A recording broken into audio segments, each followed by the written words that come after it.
What's going on, team? Welcome to the Halftime Podcast, where you get football opinions you didn't ask for and more. I'm T. And I'm Charlie, and we appreciate you tuning in for another video. If you do enjoy, then please do like, comment, subscribe, and hit the notification bell. Helps us more than you know. This is episode 5. We'd love to hear from you. Good opinions, bad opinions, they're all opinions. Put the comments down below.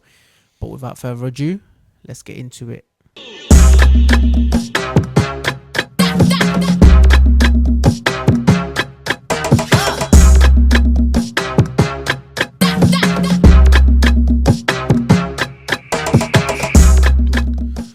We have had some serious game weeks.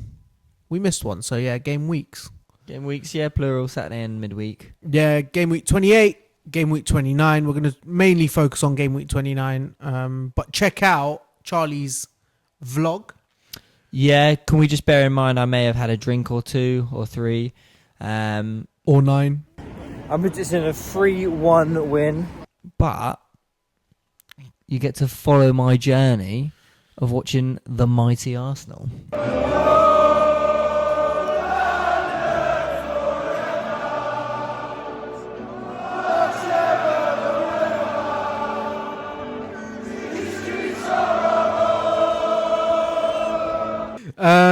But yeah, no, we've had an interesting week. We smashed Chelsea. By smashed, the result was, 2-1? But we still smash them because we've beaten them. 3 points is 3 points. How many times have we beaten them now? 9 times? I think 10. 10 in a row? Or something? Like that. There might be some draws. All I know, unbeaten for a while. Yeah, unbeaten. They can't beat us. Not a lot of teams can. Not a lot of teams can. Not now, anyway. And regardless of how the results are, regardless of all the shit everyone's been talking, we're winning games. We'll talk about Man City, Nottingham Forest. Yes. 2-2, which was a difficult one for City to take.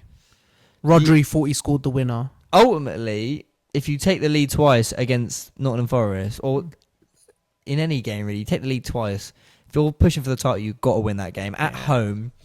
That's one of them crunch time wins you have to win. Yeah, obviously City took the lead early, and at that point with Semenyo, at that point you're thinking they're just going to sort of comfortably win that game 2-3-0, whatever. Who's a proper baller, Semenyo.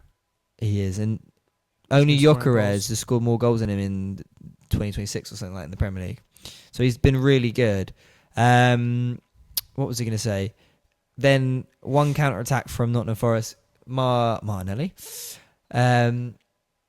Morgan Gibbs-White, great little back heel finish. Wrong foot's the keeper. Then you're right, Rodri scores a set piece. Didn't hear any hate for that. Celebrates like mental. He's proper grabbing his shirt, proper giving it large. I'm a sea boy.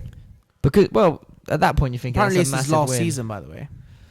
What, in football or? No, in Let's City. see. Apparently he might be going Real Madrid. Because apparently they're very big fans of him. I was watching Fabrizio Romano and they said there's a strong possibility he might end up in Madrid next season. Fair. Which would be brilliant for Madrid because he's a quality player. He is. He's not been the same since he's come back from his injury, but... Yeah, but that was a long-term injury. Yeah. It was and ACL. La Liga's different. Like, it's one of them. Like, you It's can be a bit slower paced, older. Yeah, you yeah. can be a bit older. You have a bit more space. You'll do well. Casemiro ruled there for ages. I think Mbappe needs someone like him.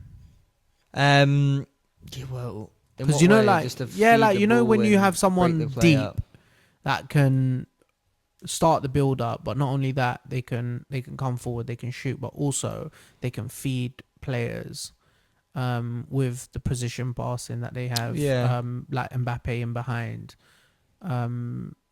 Similarly to what he does with City when he had like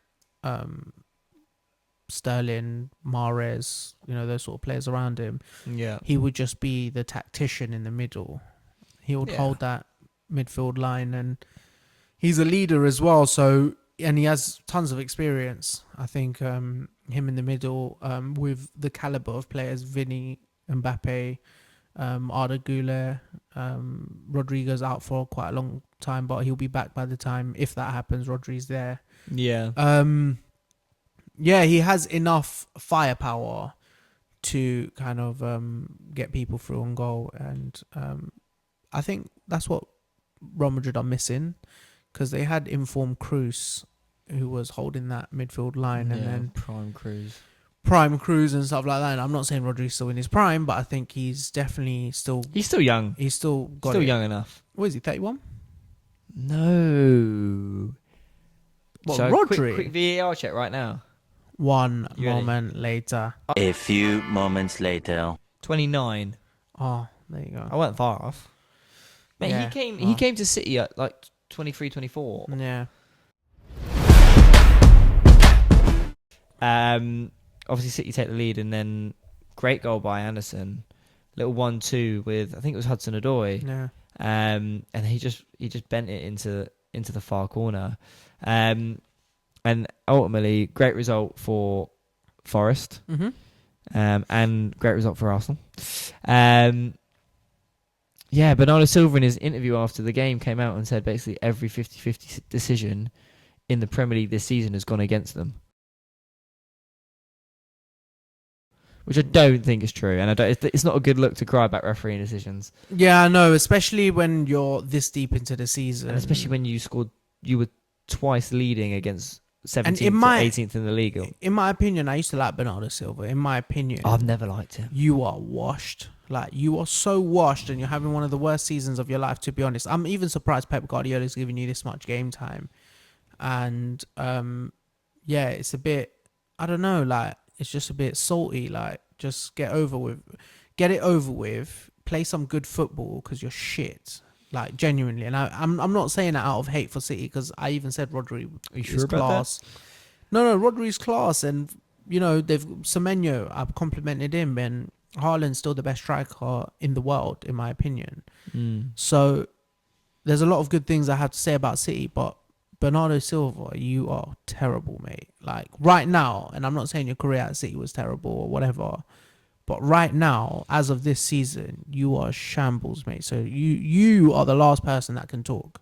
Do you know when Haaland said, be humble, blah, blah, blah, like, at least it's a player. He still went and scored like 40 goals. Do you know what I mean? Season, so it's like, bruv, you are nobody. Just calm down. Like, I'm surprised. Like I said, I'm surprised Pep's still playing you. But anyway, we won't give him too much time.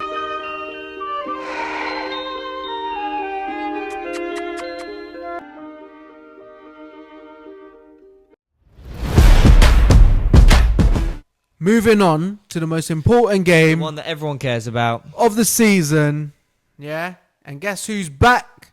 Bukayo Saka. He put us in the lead. Yeah, it was his 300th appearance at the age of, 24? And he just, not to mention, signed a contract till signed 2031, I think. Something like that. Yeah, it's 2031. Scored. I mean, you have to question the goalkeeping massively. Verbruggen shouldn't be getting beaten by that. Verbruggen has to save that. Like, it takes maybe the slightest little flick off of Belieber, but not enough for it to go through his legs. But ultimately, who cares? We got the one goal, and we defended so solid. Gabriel, mate. And talk about time wasting, like Fabian Hertzler after the game. Even before the game, he was crying about it. And then afterwards, he was crying about it. And what was that stat you told me earlier? So we rank 5th or 6th in the highest for the ball being in play for the longest amount of time in the 90 minutes on average. So Arsenal are 6th best in the Premier League for having the ball in for the most amount of time. And Brighton are 17th or 16th, something like that. 3rd or 4th worst. Exactly. So his stats aren't true. Also, it took us on average about 31, 32 seconds to get the ball in after every sort of stoppage. On 195 different occasions this season, it has been beaten more. So it's not like this is just Arsenal. It's not like this is some crazy thing. It is what it is. It's the Premier League. It's the Premier League, and when you're 1-0 up, this is like your team does this. I can pull up 10 of the last Brighton games where they've been in the lead and they're wasting time. But not even and that. They're not like, rushing for corners. People want to argue like we take long over corners, let's say. Because let's say it takes us 45 seconds per corner. That's the same whether we're winning or losing. If we're Yeah. losing 2-1 in the 80th minute, we're still taking 45 seconds for that corner. Corner, yeah.